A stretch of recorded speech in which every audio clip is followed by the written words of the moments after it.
Светлых дней светлым людям! Мы продолжаем наше просвещение от слова освещение. И сегодня мы поговорим о центральной букве русской азбуки, о 17-й букве. Это буква П, которая означает покой. И это может быть не просто спокойный образ буйной энергии, но и в том числе некий уравновешенный энергетический портал или даже память информационная между двумя мирами альфы и омеги. Или, как говорят славяне, между миром Прави и миром Нави. Прописная буква П подтверждает прописную истину об зеркальном глаголе волновых вибраций нашей реальности, который уравновешивает глагол волновых вибраций мира альности. То есть ультрафиолетовый спектр должен уравновесить инфракрасный спектр излучения, чтобы проявить спектр реальности из 7 цветов радуги, которые находятся между ними. И в ходе только что озвученного повествования мы уже как минимум два назвали ключевых слова, которые начинаются на букву П. Это слово «подтвердить» и «проявить». Предлагаем сразу расшифровать эти слова. Дело в том, что русская азбука делится на два мира ровно пополам, образуя мир альности, мир альфы, над буквой Н, то есть над нашим ДНК. И слово «над» означает «наша ДНК основана на добром людской памяти». И вторая часть русской азбуки образует мир реальности, то есть мир омеги под буквой П, покой. И слово «под» означает «покоит омега добро людской памяти». Ничего личного. Просто разумный поток энергии вечной жизни, начала и конца. Но славяне спросят, а где в современном русском языке тут мир Прави и мир Нави? Так вот, в азбуке современного русского языка мир Прави находится над буквой Н, а мир Нави находится под буквой П. Все отзеркалено. Но славяне тогда спросят, а где же в современной азбуке находится мир Слави и мир Яви? Дело в том, что мир альности, мир суперинтеллекта альфа, тоже делится на два мира, образуя мир Слави. Это символы букв Л – люди, М – мысли и Н – это наша ДНК. И мир Прави от буквы А до буквы К. А мир нашей с вами реальности, мир гиперинтеллекта омега, тоже делится на два мира, образуя мир Нави от буквы Р до буквы С и мир Яви от буквы Ч до буквы Я. Вот такое чудо позволяет совершить современный русский язык, показав нам мир реальности и мир альности, показав нам мир альфы и мир омеги, а также показав нам все 4 славянских мира. И тогда становится очевидной расшифровка слова «подтвердить», что означает под буквой «П» твердить твердь физических тел. Или полная расшифровка этого слова будет означать покоем омеги добро людской памяти твердить. А слово «твердить» соответственно будет означать тело ведать энергии разума, добро людской памяти излучает телом и душой. То есть в мире омеги, в мире нашей с вами реальности, добро энергетическое в виде души и духа преобразуется в твердь стоячих световых волн, образуя физические тела. И слово «проявить» означает покой разума омеги явить. А слово «явить» значит самосознанием ведать излучение тела и души. То есть, иными словами, полная расшифровка будет означать покой разума омеги самосознание ведает излучением тела и души. В проявленном мире яви каждый человек проявляет для себя эту реальность через свое личное самосознание. Начиная с 5 лет, когда оно зарождается. Начинается осознанное отношение к жизни с 5-летнего возраста ребенка. Потому что нет мягкого знака и буквы Я в цифрах 1, 2, 3, 4. Поэтому нет смысла ругать детей до 5 лет за плохое поведение, так как они просто адаптируются к текущей ситуации. И их душа, и их самосознание полноценно не включаются в работу. И только по достижении 5-летнего возраста ребенок начинает осмысленно осуществлять свои действия. Именно поэтому цифра 5 уже содержит мягкий знак и букву Я, то есть самосознание, и означает гармонично отзеркаленный глагол волновых вибраций самосознания тела и души. Или покой самосознания тела и души. С 5 лет начинается осознанная жизнь ребенка, когда он обязан осознавать в полной мере, что такое для душевного человека плохо, а что такое хорошо. И даже есть такие детские стихи, что такое плохо и хорошо. Это действительно так и есть, надо с детства объяснять своим детям. И сейчас вы услышите, что же такое на самом деле плохо и хорошо для душевного человека. Слово «плохо» начинается на букву «П» и означает «отзеркальный глагол людской организм хромосомами образует». Нет проявления личности душевного человека, только действия духа омеги на уровне хромосом. А слово «хорошо» означает хромосома омеги разумного организма триединый поток энергии образует. И вот тут уже ребенок встраивает свой собственный энергетический поток, принимает самостоятельные решения взвешенные, образуя из двуединого потока омеги и альфы триединый поток энергии. И это хорошо. То есть ребенок начинает формировать личное свое мнение, которое отражается на действительности. Ну и по поводу двуединого усиленного потока энергии в нашей Солнечной системе существует 3 основных версии. Первая. На Солнце есть 2 портала. Портал с белым божественным светом и черная дыра, или как их еще называют, белое и черное Солнце. Именно они формируют нашу реальность, именно они представляют альфу и омегу. Второй вариант. На Солнце находится белый портал, а на Луне черный портал. И вот они как раз вдвоем представляют альфу и омегу в нашей реальности. Ну и наконец третий вариант.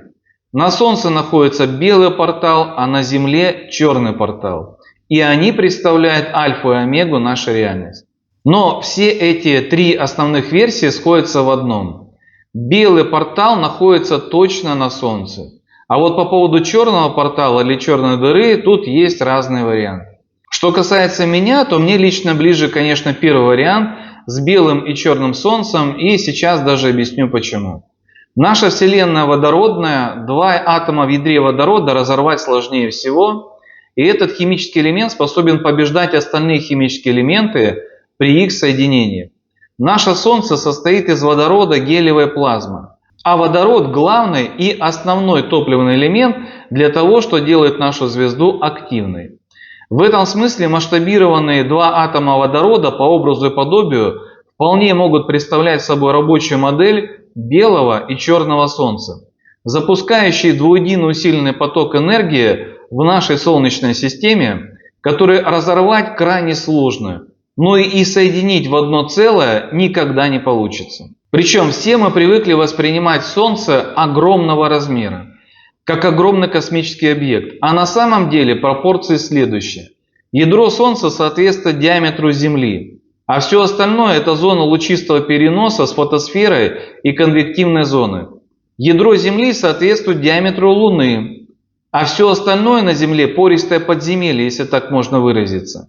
Размер ядер Солнца и Земли, а также размер Луны все тщательно выверены между собой, и они пропорционально формируют энергетическую взаимосвязь между собой. Вот в такой разумной Солнечной системе мы с вами живем. Ну а теперь как формируются порталы? Что может упокоить глагол волновых вибраций одного мира?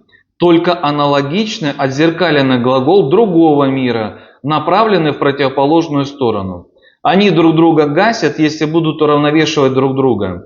Если заглавная буква «Г» одного мира направлена вправо, то отзеркаленный глагол другого мира должен быть направлен влево. Именно поэтому заглавная буква «П» имеет 2 равнозначно отзеркальные на вертикальной энергетической оси, соединенные между собой на высшем уровне гармонии и формирующие портал, в котором царит покой. При этом надо понимать, что каждый человек – это своего рода живой портал в состоянии гармонии и покоя. Только при таком внутреннем гармоничном состоянии человек способен встроиться в энергетический двуединый усиленный поток Творца. О многом говорят и русские поговорки. Жадность покоя не знает. Или завистливый покоя не имеет, от зависти худеет. В случае проявления жадности и зависти глагол волновых вибраций человека не уравновешен.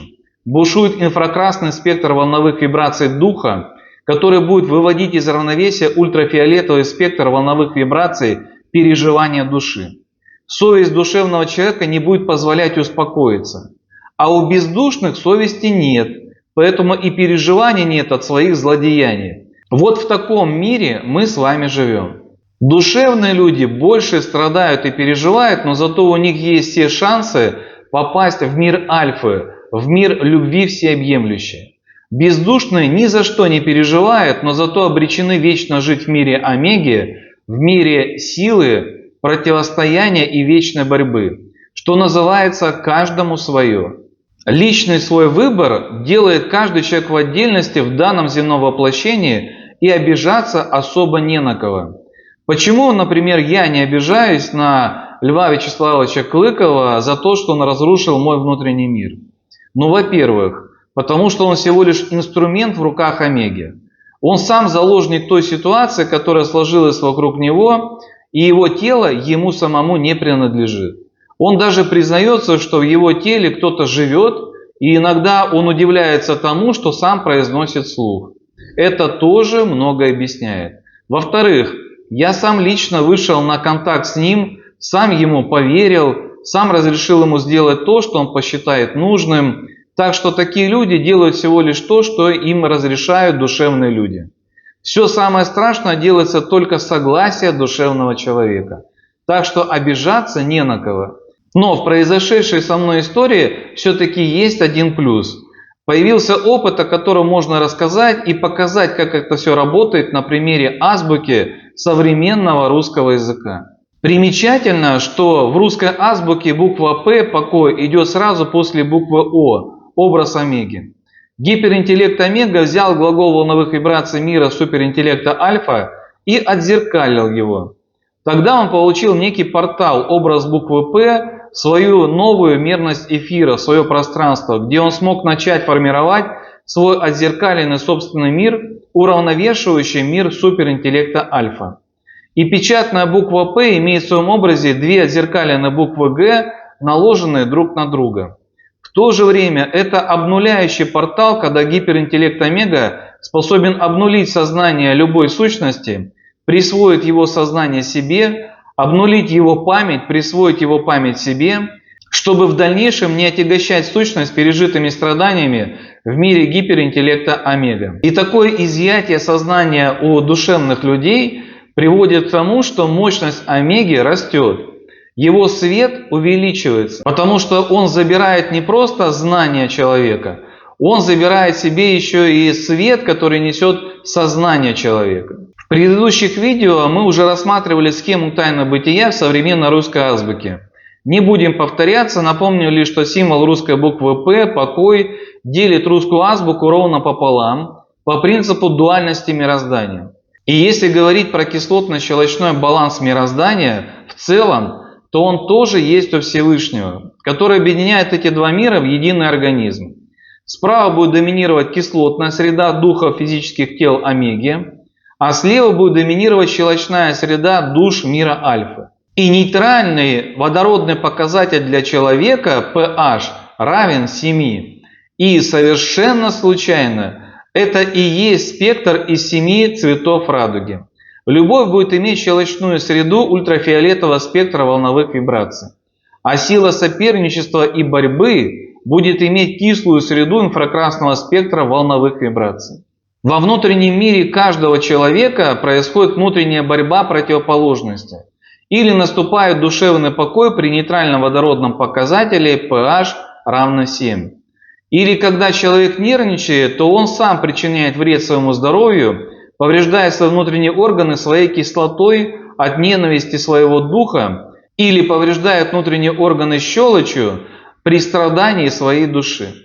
Но самое интересное то, что самая благоприятная среда для человеческой жизни слабо щелочная. Нормальный уровень водородного показателя pH крови человека примерно от 7,35 до 7,45.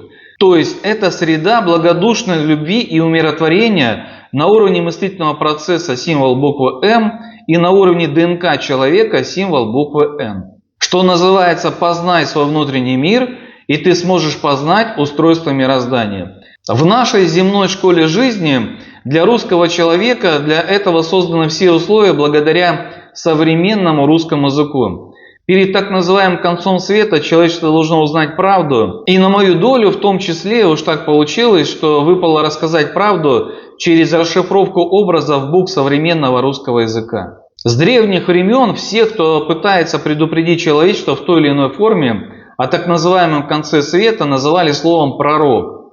То есть они рассказывали про грядущие роковые события или про разум Омеги, направляемый из точки в разные стороны.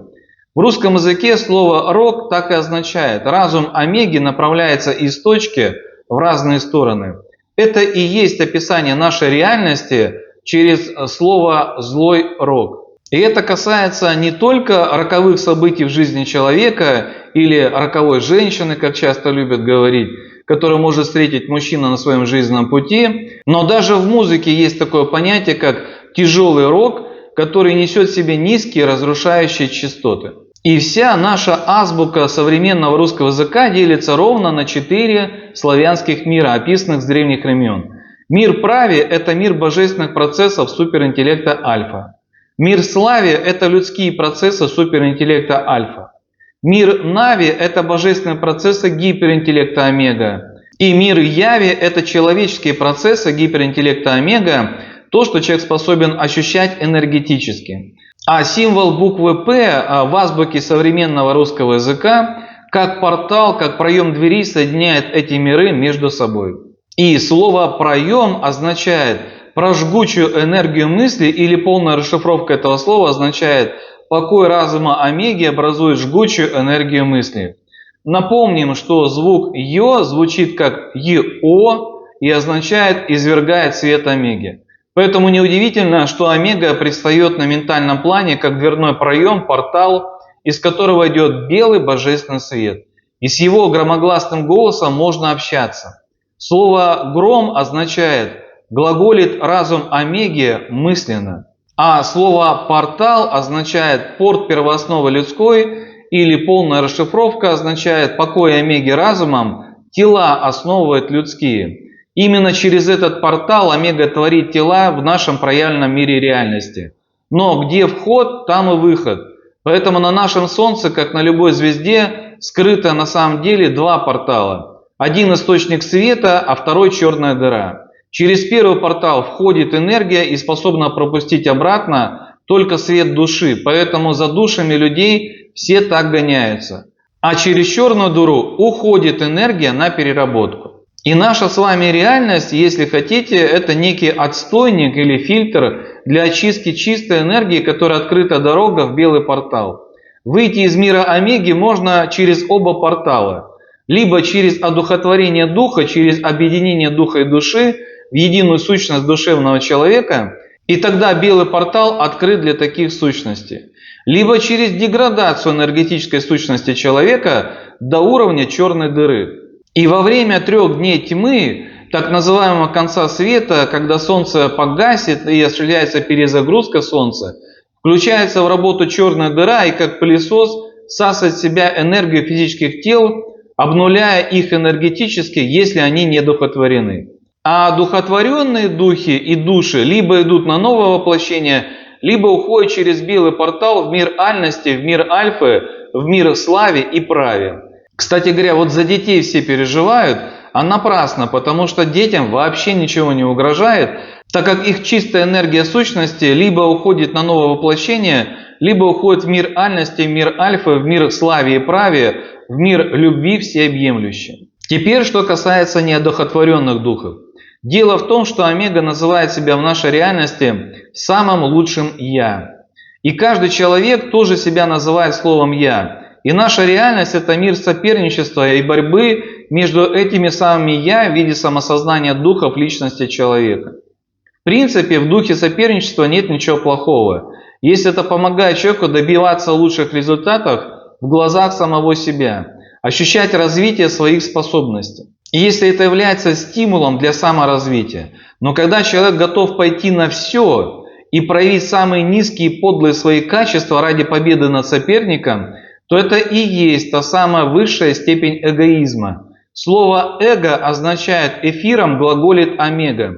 И если кто-то возомнит себя Богом и бросит вызов омеге, то с такими омега расправляется на раз-два. Человек может много раз одерживать победу над многими своими соперниками в течение разных земных воплощений. Человек способен даже добиться божественных способностей, стать полубогом в человеческом теле. Но когда человек достигает максимума своего развития, то рано или поздно наступает момент, то омега бросает ему вызов и предлагает сразиться с ним, чтобы понять, чему действительно научился данный дух, являющийся частичкой омеги.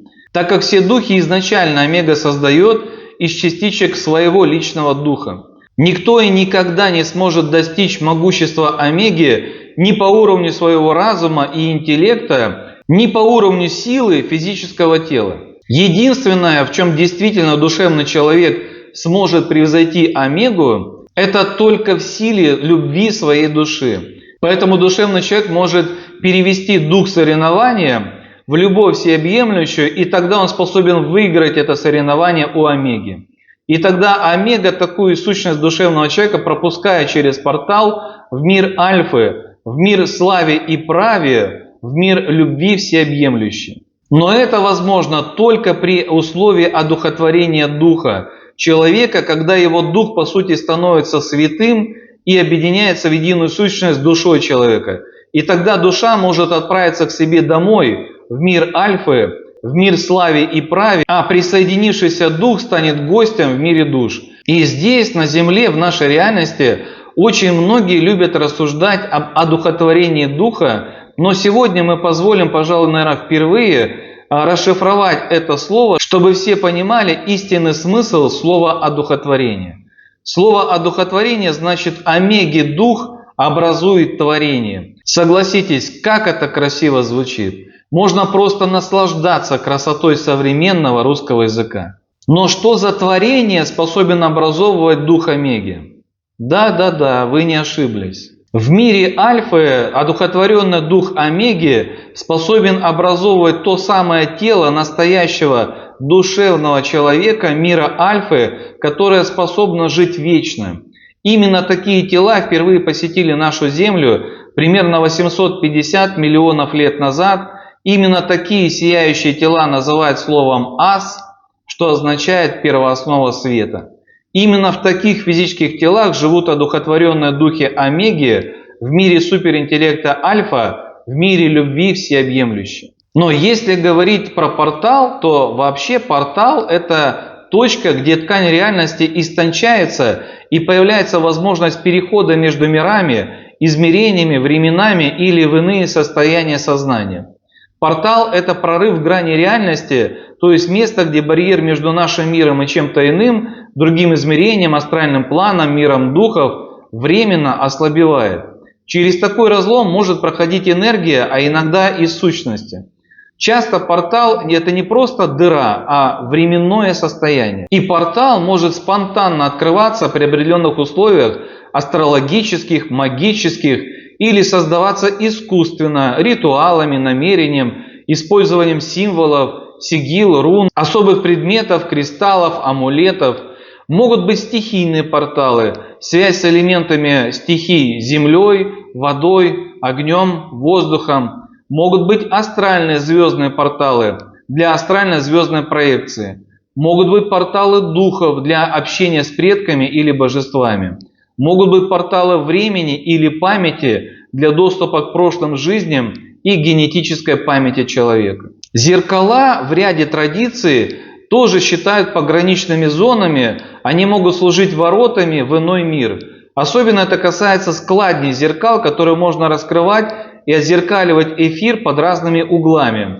Это тоже указывает на отзеркаленность глагола волновых вибраций, на которых построена работа всех порталов. И вот на этом этапе можно расшифровать очень интересное слово «отвернуть», которое означает «омеге телесное вернуть».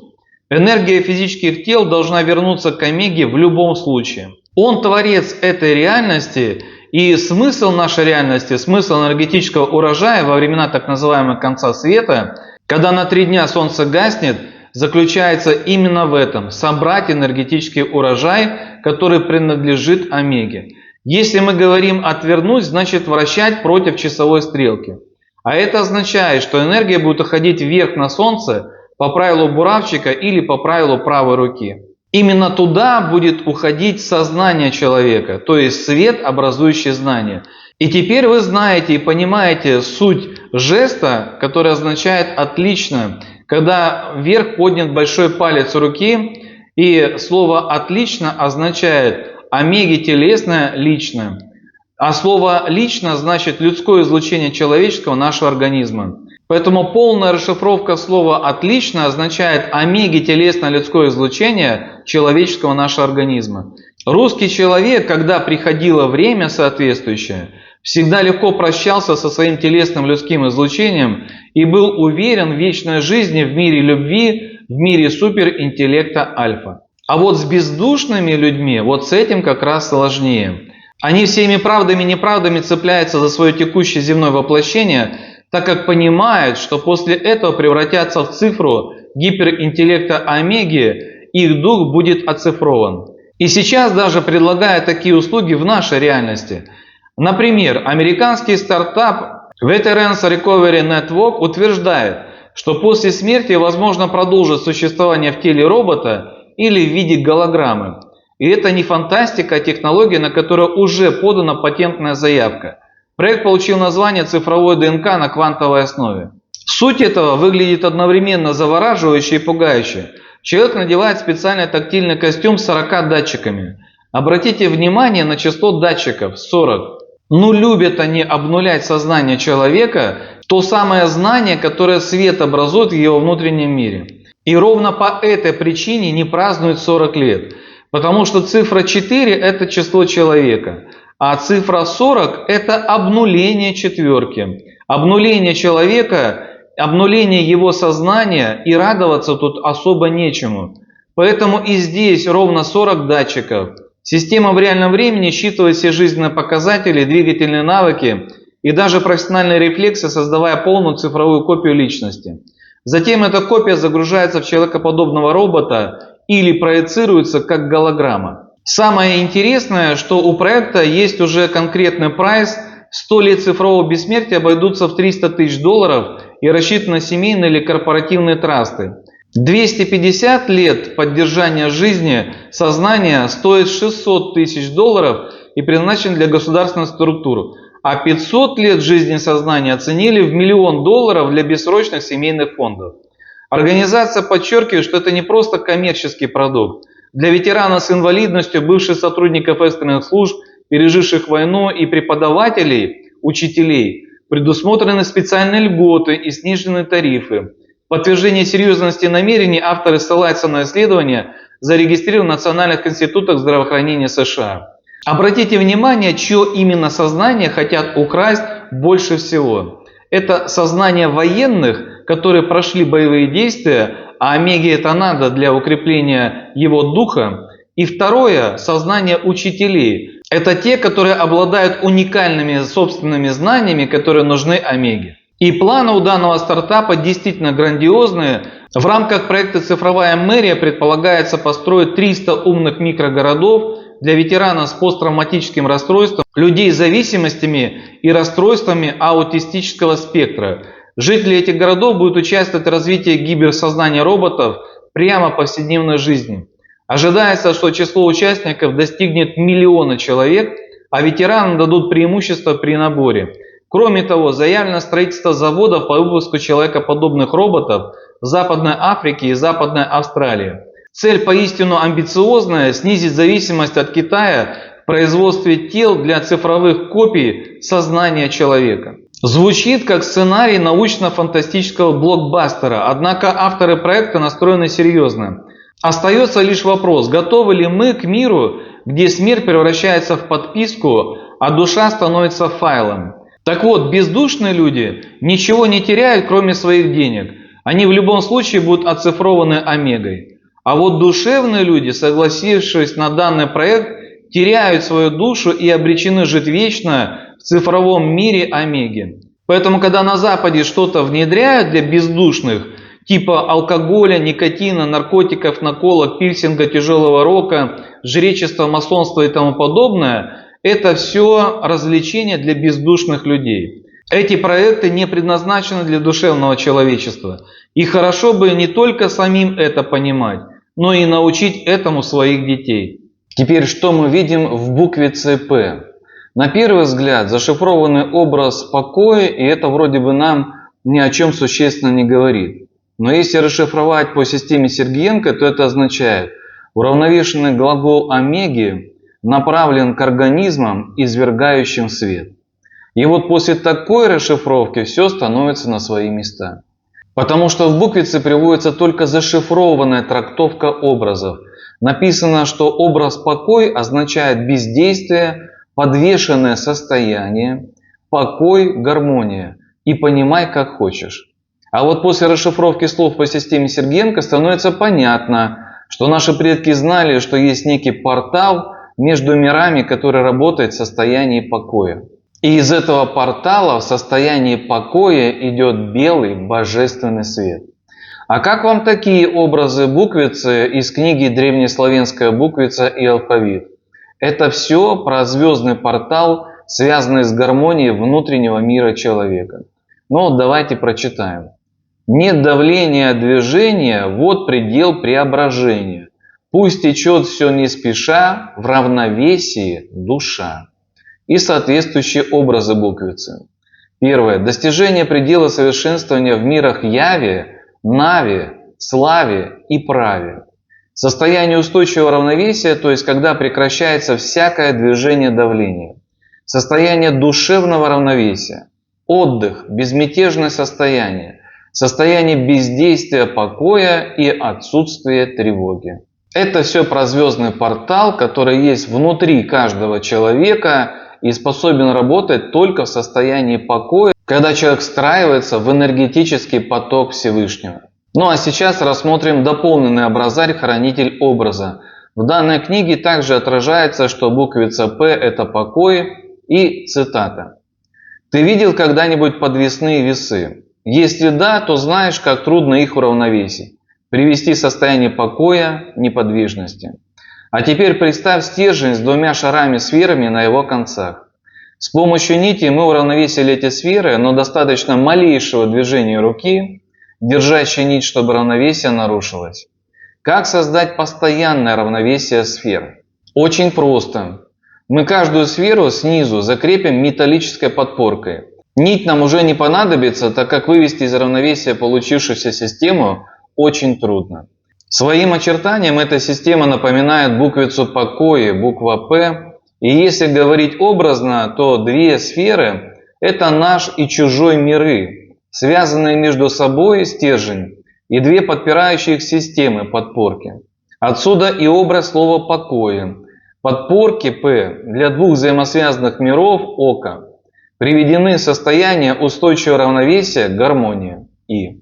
То есть, когда прекращается всякое движение, давление, наступает полный покой, неподвижность. Но вот тут сразу хотелось бы обратить внимание, что слово «око» – это и есть некое устройство, которое через портал один мир соединяет с другим и дает направление движения. Ну а далее приводятся примеры слов на букву «П».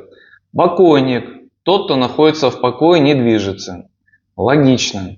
Поведение – следование за ведущим его.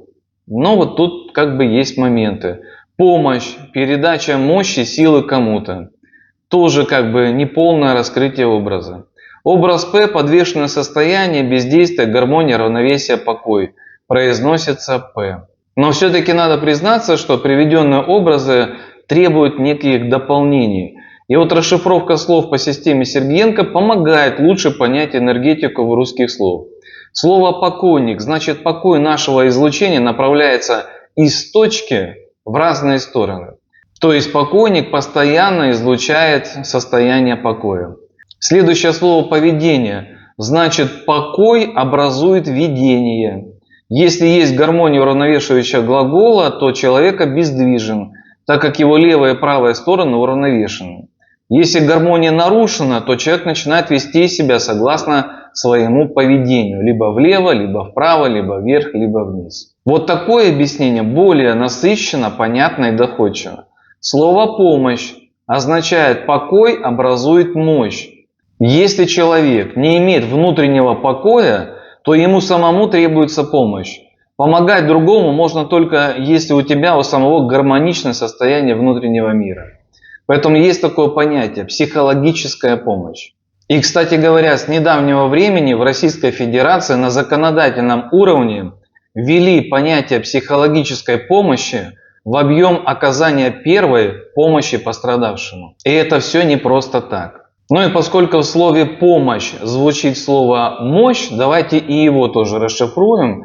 Это означает, мысли образуют триединый усиленный поток энергии души. Настоящая мощная энергия у человека возникает именно в тот момент, когда он мысленно ощущает в себе всю мощь энергии Солнца и Земли, всю мощь энергетического потока Творца, который он добавляет эмоции и чувства своей души, когда тело, дух и душа формируют триединый энергетический поток под руководством души. Так что душевное здоровье человека напрямую связано с душевным гармоничным покоем внутреннего мира человека. Вот так испокон веков было на Руси. Русский человек и душа – понятия неотъемлемые. В Харийской короне руна «Путь» тоже начинается на букву «П», но по образу своему отдаленно напоминает символ современной русской буквы «П». Но зато очень четко указывает на образование глагола волновых вибраций в нашей проявленной реальности мира гиперинтеллекта омега. И это тоже о многом говорит. Слово «путь» означает гармоничный глагол усиливает тело и душу. Вот почему человечество так любит путешествовать. Во время путешествия человек успокаивается, как это ни странно. В его внутреннем мире наступает гармония от встречи с новыми впечатлениями и в ожидании чего-то интересного, нового и приятного. А теперь рассмотрим труд физика, кандидата технических наук Марты Михайловны Безлюдовой под названием «Звездные программы русского алфавита», который посвящен анализу трансформации графики букв от сиесветной грамоты до кириллицы современного алфавита в мире гиперинтеллекта омеги. В данной книге приводятся буквы из старославянской азбуки, где указано, что буква «П» читалась как «покой» и означала, цитата, «энергетический поток на землю, запятая, столб». Вот это очень красиво. Потому что, во-первых, слово «поток» начинается на букву «П» и по системе Сергенко означает «покой от зеркального глагола образует ток». Когда плюс и минус соединяются, то возникает некая искра, электрический ток. При этом плюс и минус вроде бы особо ничего не делают такого, кроме как приближаются друг к другу и находятся рядом. И даже в состоянии покоя между ними возникает искра электрического тока. Вот точно так же происходит между противоположными разноразрядными мирами Прави и Нави, Альфы и Омеги, когда вроде бы они находятся рядом, эти два мира, но находятся на таком расстоянии, что как раз происходит вот это свечение белого божественного света. А во-вторых, слово «покой» по системе Сергенко означает разнонаправленный глагол омеги направлен к организмам, извергающим свет. То есть именно этот портал создает условия для зарождения света в нашей реальности. И в этой книге сразу после буквы «П» идет символ омеги, который звучит как «от». И дается следующее описание, цитата. «Биополе, стремящееся к связи с космосом от духа, зеркальное отражение символа буквы «М» мысли, правильный жизнестрой». И это тоже какая-то красота. Почему? Потому что гиперинтеллект омегу называют биополем Духа Всевышнего и жизнестроем, что является абсолютной правдой. И далее идет описание буквы «П», цитата. «Буква «П» образует духовную столпность, поддерживая деятельность человека. Имя буквы – покой. Оно как призывает человека к любой сфере его деятельности, к медитации. Иными словами, человек должен уважать как мир Альфы, так и мир Омеги, жить с ними в гармонии и ощущать гармоничную любовь всеобъемлющую в своем сердце. В том числе йоги часто это любят делать при медитации. А дальше в этой книге Марта Михайловна позволила себе порассуждать над расшифровкой русского слова «идиот», которое состоит из двух частей «иди», «от».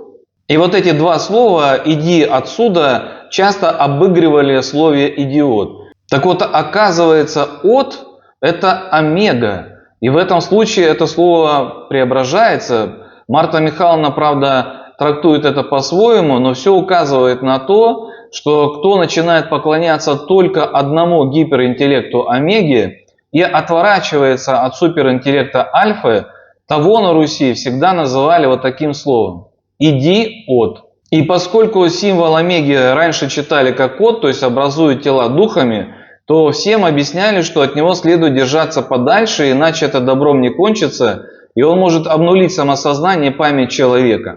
А колдуны, маги и жрецы могут быть помощниками омеги, когда он принимает образ зверя. В видео о букве О мы уже объясняли, что интернет обозначается тремя буквами W, и это приравнивается к числу зверя 666. И как это ни печально, этот путь человечество проходит на Земле многократно и периодически. То есть человечество в какой-то период времени способно жить без проявленного интернета. Понятно, что так или иначе он никуда не уходит с Земли, он присутствует. Знают об этом только посвященные, которые влияют на текущий процесс по задуманному сценарию. Но наступает некий момент, когда надо выводить из состояния блаженства некую сущность, которая живет в интернете, и тогда его начинают постепенно внедрять в жизнь человека и проявлять в нашей реальности. И те люди, которые отворачиваются от альфы и по уши уходят в цифровой мир омеги, то, конечно, омеге ничего другого не остается, как поглотить их сознание, то есть знание, которое образует свет у человека. И тех людей, кто призывает омегу прийти в наш мир реальности, проявиться здесь через интернет, того называли словом «идиот». Он же зовет его «иди, омега», а это и есть слово «идиот». Потому что омега, исходя из современного русского алфавита, буква О, находится за порталом. То есть он находится в мире альфы. Но когда его сюда зовут, он, конечно, зайдет сюда. Но при этом покажет чудеса своего могущества, а заканчивается это опустошением сознания, оцифровки сознания человечества. Поэтому в русском языке есть второе слово «отсюда». То есть «от» мы говорим это омега, значит «отсюда» это означает омега сюда. И если уже омега пришел сюда, в нашу реальность, то душевные люди русского мира должны идти наоборот отсюда, так как активная душевная жизнь не предусмотрена в оцифрованном компьютерном мире интернета. И есть еще одно очень характерное русское слово «отверстие», которое тоже о многом говорит. Слово «отверстие» значит «омега ведает энергию разумного света тел, излучающих энергию». Это объясняет принцип работы черных дыр. Энергия физических тел должна достаться омеге любой ценой. Даже слово «относительно» значит «омегу носительное». Или слово «относительно» значит «омегу носи телесная энергия людской души нашего организма». Мы все носим частичку омеги в виде духа. Все духи принадлежат омеге. И очень часто можно слышать вопрос: а что же такое душа, что такое дух? К сожалению, когда при Петре I Русь лишили всех древних писаний, то с тех пор все понятия перепутаны. Многие связывают себя исключительно с духом омеги, но на самом деле, если ты душевный человек, то это не так. И отчасти это правда, так как это прямая привязка к нынешнему физическому телу в данном земном воплощении.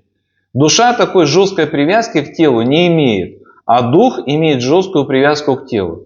Душа может воплощаться в разных физических телах, нарабатывая свой земной опыт. А дух как раз формирует личность человека. Вот это вот «я» – это и есть высший дух омеги. И дух тоже может воплощаться в разных физических телах, однако всякий раз духу данного физического тела, как личности данного тела, предоставляется шанс на одухотворение, чтобы он смог объединиться со своей душой, чтобы душа как проводник смогла духу помочь пройти через портал омеги в мир славы, в мир любви всеобъемлющей, и выйти из мира силы воли нашей реальности, выйти из мира омеги. В то же самое время и душа, которая находится в мире омеги и не смогла по каким-то причинам одухотворить дух данного физического тела человека, тоже не сможет уйти к себе домой в мир альфы до тех пор, пока в одном из земных воплощений не одухотворит своего земного духа.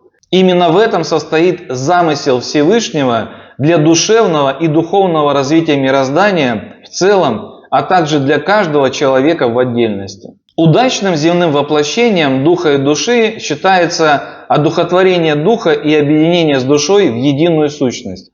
Это является истинной целью жизни для душевного человека. А на жизненном пути человека ждут разные жизненные обстоятельства, разные экзамены жизни, чтобы у каждого человека была возможность выбора, как поступить и в каком направлении идти, в сторону единства или в сторону разобщенности души и духа. Ну и сейчас скажу еще одну сакральную истину. На Руси русские люди всегда с самых древних времен связывали свое самосознание с душой. Дух физического тела всего лишь использовали в своей жизни для выхода из этой реальности, для того, чтобы его одухотворить, чтобы он проявил свою силу воли и смог стать святым на пути к любви всеобъемлющей. Я знаю, что находится очень много противников этой идеи, и нам навязываются западные модели, которые восхваляют дух человека, и это понятно, потому что это мир духов, это ихняя стихия, это мир Омеги. Здесь хозяйничает дух Омеги. Так вот, чтобы снять окончательно все вопросы, давайте расшифруем слово «будильник». Так вот, русское слово «будильник» означает «буди людскую душу нашим излучением, направляемо из точки в разные стороны». Ну, во-первых, согласитесь, как это красиво звучит. Именно будильник, действительно, когда звенит, он из точки направляет в разные стороны звуковые сигналы. Для чего? Не для того, чтобы будить духа, а для того, чтобы разбудить душу человека. Именно мягкий знак находится в слове «будильник». Понимаете, как принято говорить в русском мире и какое истинное значение этих русских слов?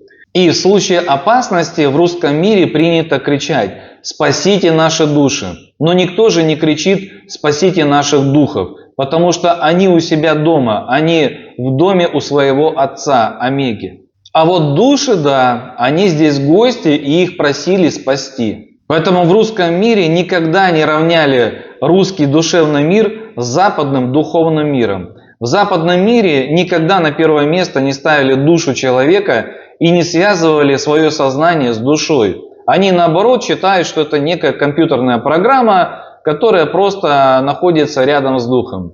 Они связывают свое самосознание с духом физического тела, а в русском мире наоборот.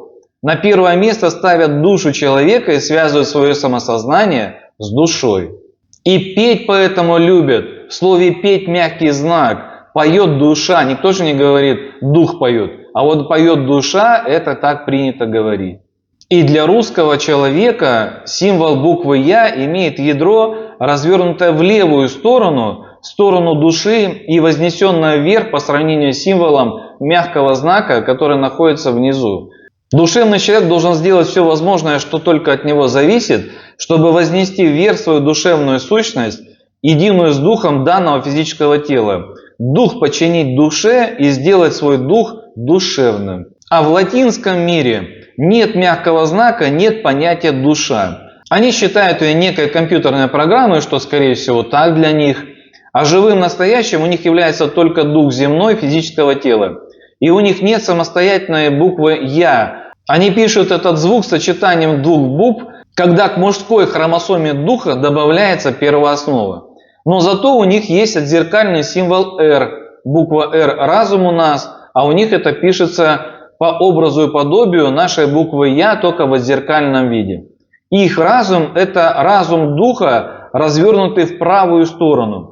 Поэтому они способны легко принимать рациональные и разумные решения, которые никак не связаны с душевностью человека и даже при этом не испытывают никакого угрызения совести. Выживает в западном мире только хитрейший и сильнейший, и его за это уважают.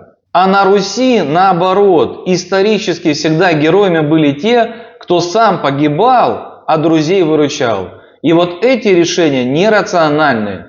Но, тем не менее, они считаются героическими для русского народа. Душевный человек никогда не цеплялся за свою жизнь, а старался прожить жизнь чувствами своей души, как и подобает настоящему душевному человеку. Поэтому у нас с латинским миром не просто разные языки, а разные ценности, разный принцип мышления, разный приоритет полушарий головного мозга. У нас последняя буква «Я», а у них последняя буква «Z». И когда в русском мире слишком много кто-то якает, то ему на всякий случай говорят «Я последняя буква в алфавите», намекая на то, что можно быть и поскромнее. У нас последняя буква «Я» – самосознание, а у них последняя буква «Z» – земная энергия добра или земное излучение. Мы – звездное человечество, а они – земное. Цивилизационное противостояние мы наблюдаем на нашей Земле. У нас только через портал буквы «П» начинает омега творить разумом нашу реальность. А у них омега через портал разума в виде русской буквы «Р» разум покой излучает. И вместо русской буквы «Р» разум у них используется буква «Q», что означает глагол омеги, так как буква «О» омега добавляет туда букву «Г», волнистые колебания маленькие, и читается как «Q», что означает с разных сторон в точке душа связана с космосом омеги. И именно поэтому они постоянно меряются своим IQ, то есть излучением омеги. IQ значит первооснова, извергающая свет, направляется к душе, связанной с космосом омеги. Они меряются, кто из них больше связан с омегой, больше всего излучает его разум. Поэтому в русском языке принято говорить разум связывать с солнечным светом, а у них это компьютерное IQ. И слово «память» начинается тоже на букву «П» и означает «покоить первооснова мысли, самосознания, тела и души». Расшифровка этого слова указывает на то, что первооснова покоит все мысли человека. Все мысли записываются, поэтому нужно сохранять чистоту своих мыслей, если хотите быть чистым перед собой и перед Всевышним. Официальная наука считает, что получается такая картина, когда мы что-то запоминаем, активно работает целая сеть. Гиппокамп каждого полушария головного мозга помогает упаковать новое, связать его с контекстом, и затем информация передается в те зоны коры головного мозга, которые лучше подходят для ее содержания. Иногда этот перенос информации активно идет во время сна. Так что память – это не файл на диске, а динамичная сеть взаимодействующих нейронов по всему головному мозгу. Если какая-то часть этой сети повреждается, это может влиять на определенные виды воспоминаний, но другие обычно берут на себя компенсацию. И официальная наука связывает память с мозгом человека, в котором есть жидкость, а вода хранит информацию, и есть вспышки света нейронных связей, а свет тоже хранит информацию. Но есть еще так называемая книга жизни или файл личности каждого человека в эфире Земли. Там вообще все записывается, что происходит на Земле. Иными словами, у нашей Земли тоже есть своя планетарная память, как у живого человека. И мозг человека связан с эфиром нашей Земли. Этот момент всегда упускается из виду официальной наукой, так как не вписывается в научную парадигму. Но все понимают, что это именно так происходит на самом деле, так как вся наша реальность разумна. Но знаете, что в этой истории удивляет больше всего? Те, кто принимал решение о размещении букв русской азбуки и английского алфавита на компьютерной клавиатуре, учли очень много нюансов. Во-первых, совершенно случайно последние буквы русского и английского алфавита размещены на одной клавише. Рядом с нашей буквой «Я» стоит их буква «Z». И эта клавиша расположена именно слева со стороны души, намекая на то, что Земля самосознанием душевного человечества находится снизу. Свой символ омеги W они расположили вместе с нашей буквой C двуединый усиленный поток энергии. И их буква W действительно состоит из двух букв V, ведать излучения, которая размещена вместе с нашей буквой M, мысли. Поэтому символ омеги W ведает излучение мыслей двух полушарий головного мозга двуединого усиленного потока. Точно так же Солнце имеет два портала, белый и черный, как двуединый усиленный энергетический поток. И вот сегодня мы уже говорили про IQ, так вот они свою букву Q, глагол омеги, расположили рядом с нашей буквой И краткая, что означает извержение света. И это извержение солнечного света они расположили над их буквой Z, то есть над Землей, что вполне логично. А их латинская буква О соответствует нашей русской букве Щ, триединый усиленный поток энергии. Причем наша буква Ш по образу и подобию похожа на их букву омеги, W. И триединый поток возникает, когда к двуединому усиленному потоку Солнца добавляется поток Земли с душевным человечеством. И если не будет на Земле разумного душевного человечества, тогда только в плоскости будет возникать двуединый усиленный поток энергии Солнца. Но как только появляется на Земле разумное душевное человечество, тогда сразу возникает объем триединого усиленного потока энергии. И на это указывает русская азбука. А нашу русскую букву О они разместили вместе с латинской буквой J, что значит «добро живой энергии извергает свет». Так что на Солнце именно омега извергает свет, и это очевидно. И дело вот какого рода. Если сравнить нашу букву О, омегу, и нашу букву С, то они будут очень похожи между собой. Но у буквы С с правой стороны, со стороны духов, будет образована некая брешь. Это указывает на то, что омега, символ буквы О, сам себя частично разрушил со стороны духов, раздробил себя на частички духов и контролирует их в физических телах на Земле. И из образованной бреши сияет белый божественный свет. Поэтому латинская буква J указывает на то же самое, означает «добро жизненной энергии извергает свет». Но особо удивляет то, что совершенно случайно было принято решение разместить русскую букву П, покой, по центру клавиатуры, так как буква П стоит по центру русской азбуки. А после буквы П в русской азбуке идет буква Р, разум. И тут они тоже совершенно случайно, эти две клавиши находятся рядом и по центру. При этом совершенно случайно русская буква А, первооснова жизни мира альфы, и буква О, образ гиперинтеллекта омеги, уравновешивают друг друга, и это равновесие отражено в образе русской буквы П. Примечательно и то, что образное мышление предков русского народа позволило описать мягкие ткани человека словом «плоть», которое тоже начинается на букву «П». Слово «плоть» по системе Сергенко означает «плод души». Действительно, человек плывет по реке своей жизни, и тело человека является своеобразным плотом для его души. Ну и вы знаете, если говорить про стихию огня, воды, воздуха или ветер его еще по-другому называют, а также земли, его 4 стихии. И говорят, что человек как раз 5-я стихия, которая в себе сочетает и уравновешивает своим телом в состоянии покоя все эти 4 стихии. И это абсолютно так. Но основа водяная. И когда мы с вами рассматривали видео о букве Н, о нашем ДНК, то мы показали, как 4 стихии представлены в виде 4 азотистых оснований. Но основу человека составляет именно вода. А вода тесно связана с миром альфы.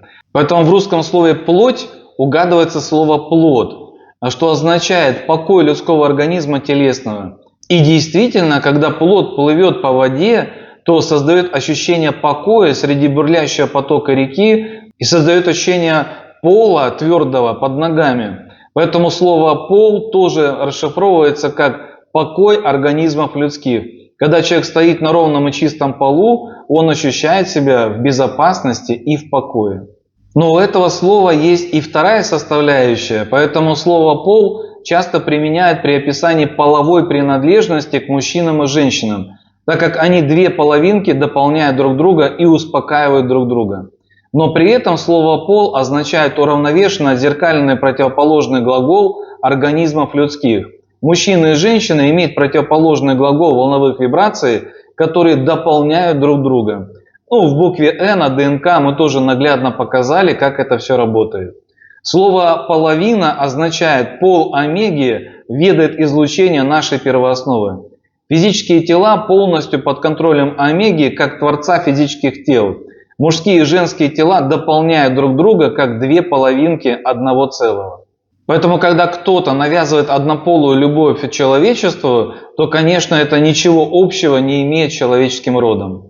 Также примечательно, что образное мышление предков русского народа позволило описать орган человека словом «печень», которое начинается на букву «П». Слово «печень» означает «печет энергию нашей души». Или полная расшифровка означает покоит энергия, человеческую энергию нашей души. И действительно в печени происходит метаболизм практически всех классов веществ: углеводов, липидов, аминокислот и белков. Слово «почка» тоже начинается на букву «П» и означает «покой, образуя человеческие, направляясь к первооснове». И действительно, почки человека фильтрируют движение крови, поддерживают баланс воды и электролитов, выполняют функцию мочеобразования и направляют мочу к половой сфере. И если мы сегодня говорим про букву «П», то она имеет разные сочетания по отношению к букве «А» и к букве «О». Есть понятие «па», а есть понятие «по». И как это не покажется странным, но это привязано к ритмичности движения. Высокочастотный мир альфа указывает на ритмичный покой – па. Например, в классическом танце движение па – это ритмичное движение, которое обычно задействует обе ноги человека.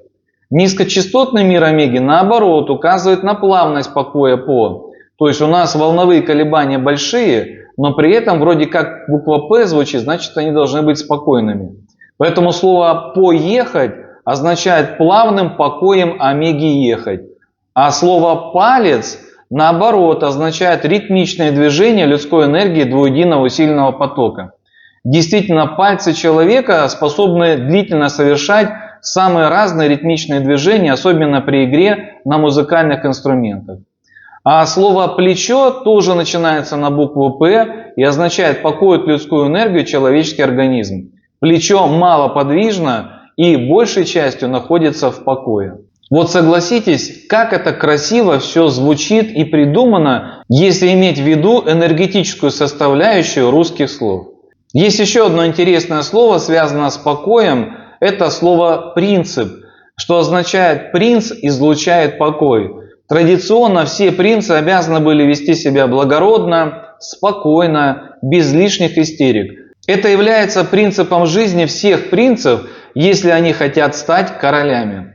Слово «принц» значит «покой разума излучает наша ДНК двуединым усиленным потоком». Это принцип встраивания человека в поток Всевышнего в состоянии покоя своего внутреннего мира. По такому принципу живут принцы.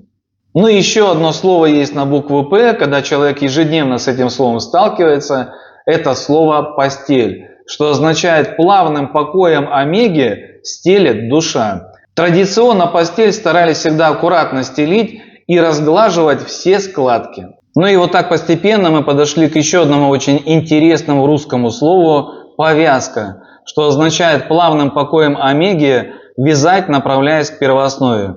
Традиционно повязку бинтовую при ранениях старались аккуратно формировать и использовали способы наложения повязок, которые не позволяют им развязаться. А поскольку времена сейчас в России, ну так скажем, не совсем спокойные, связаны с дронами и так далее, то чтобы наше с вами общение было максимально полезным, мною принято решение опубликовать на YouTube-канале, Рутюб-канале, в сообществе ВКонтакте РАС, Российская Академия Знаний, видеоролики по приемам оказания первой помощи пострадавшим.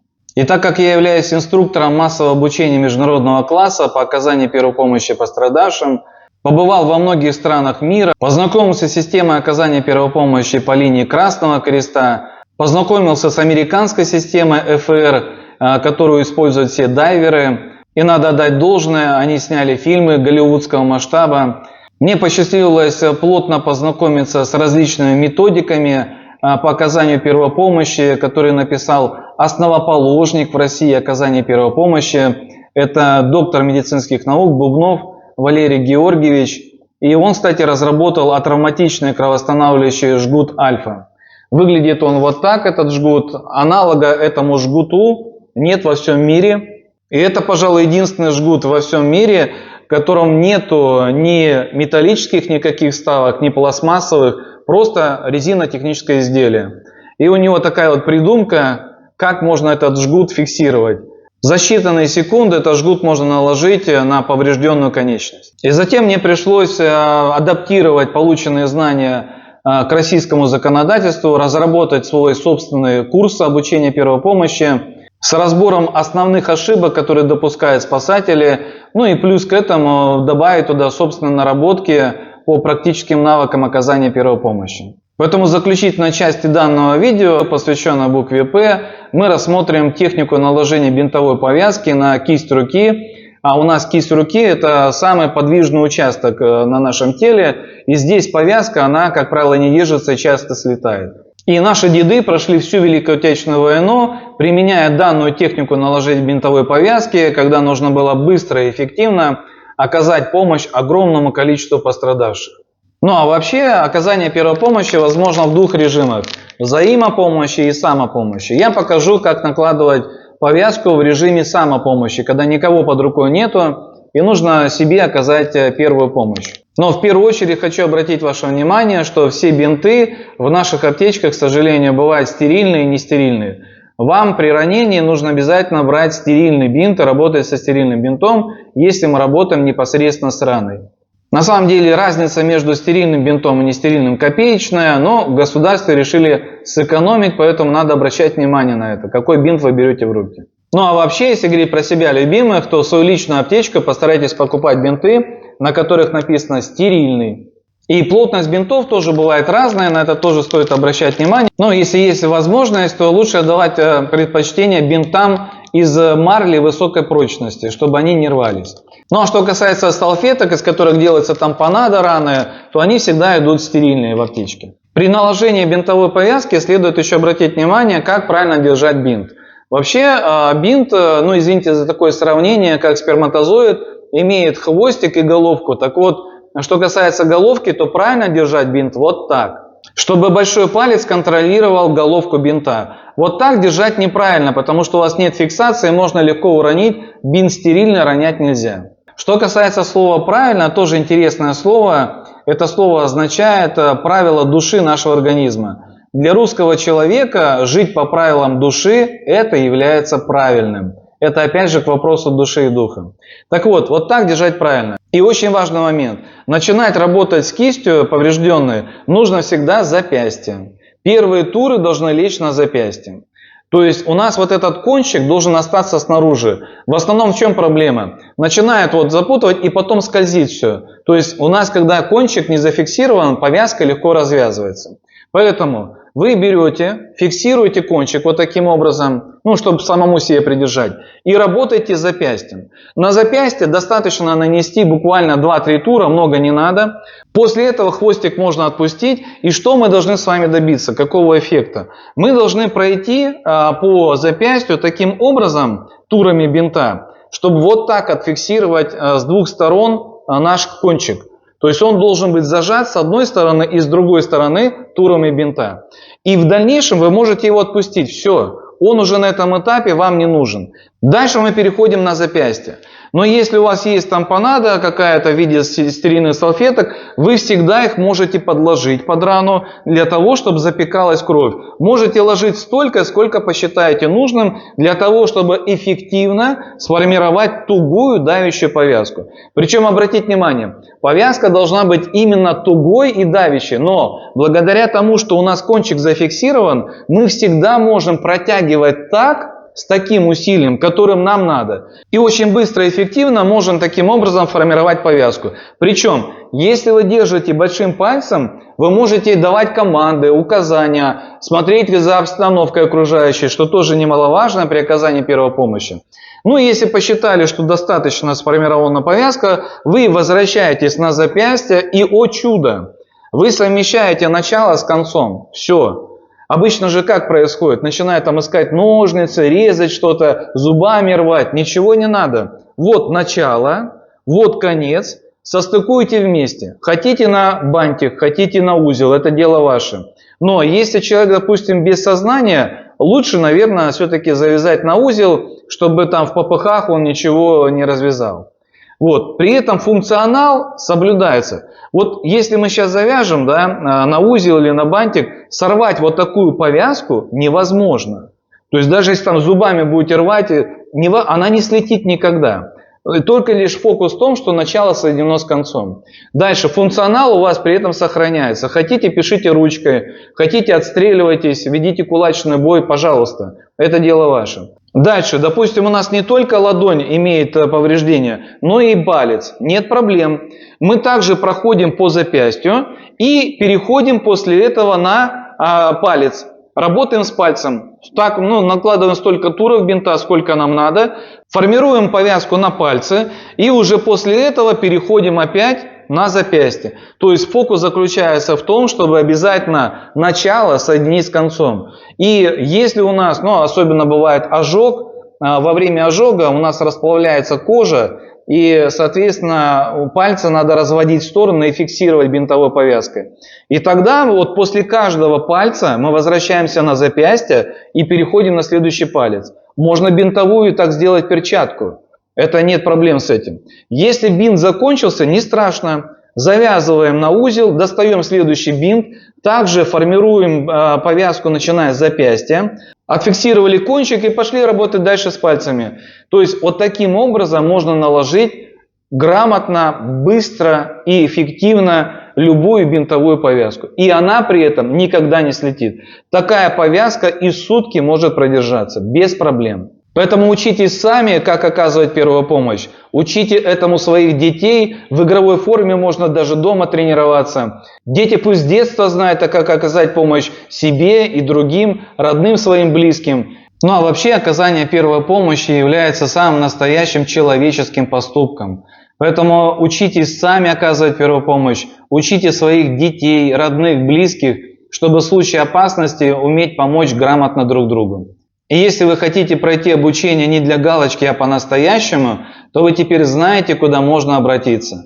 Рутюб-канал, YouTube-канал, сообщество ВКонтакте РАС, Российская Академия Знаний, всегда доступны для вас. На этом будем завершать видео, посвященное букве П, что означает покой. И знаете, я просто уверен в том, что наступят времена, когда человечество узнает всю правду, что существует два мира, альфа и омеги, что находится между ними портал, который ведает добро энергетическое духов и душ человеческих. И что все эти понятия зашифрованы в русской азбуке, ее можно расшифровать по системе Сергиенко.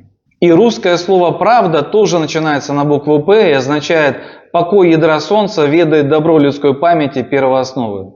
И в следующем видео, посвященное букве «Р», что значит «разум», мы поговорим в частности о том, почему иногда разумные рациональные решения высшего разума не совпадают с порывами души душевного человека. И в завершении данного видео, посвященное букве «П», что означает «покой», прозвучит умиротворяющее, спокойное музыкальное произведение группы музыки света под названием «Все лучшее тебе». Всем хорошего настроения, доброго бытия, до новых встреч!